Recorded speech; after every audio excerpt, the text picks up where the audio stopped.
EM1 adalah larutan mikroorganisme bermanfaat yang membantu petani sayur meningkatkan kualitas tanah dan hasil panen secara signifikan. Dalam video kali ini, kami akan tunjukkan bagaimana EM1 bekerja untuk pertumbuhan sayuran yang lebih sihat dan produktif.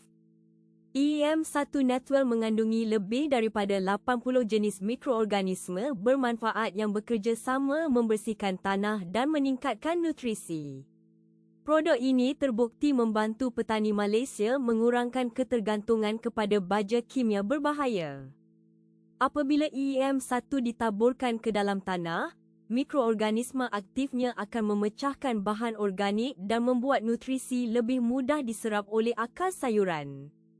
Hasilnya, sayuran tumbuh lebih kuat, lebih hijau dan tahan lebih lama di pasaran. Penggunaan EM1 sangat mudah dan fleksibel mengikut sistem pertanian anda. Petani boleh menggunakannya untuk kebun tanah, hidroponik atau bahkan untuk mempercepat penguraian kompos sendiri sebelum ditanam di ladang.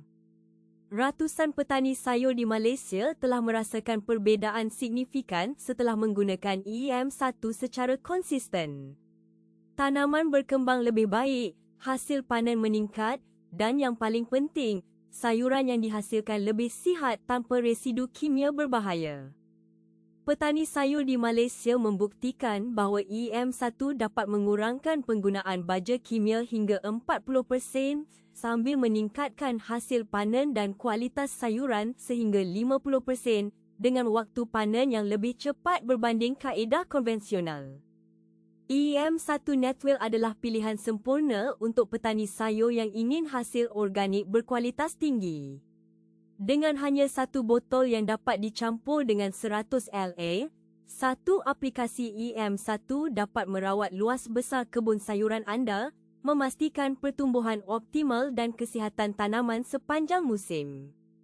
Jika anda ingin mencuba EM1 untuk kebun sayur anda, hubungi kami melalui WhatsApp 0161185121 untuk konsultasi percuma.